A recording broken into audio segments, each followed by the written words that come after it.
How to make slime.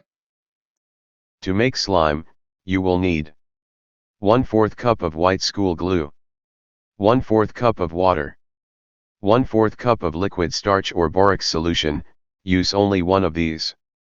Food coloring, optional. Instructions. In a mixing bowl, combine the glue and water. Mix well. If you are using food coloring, add a few drops to the glue mixture and mix until you achieve the desired color. Slowly pour in the liquid starch or borax solution while stirring.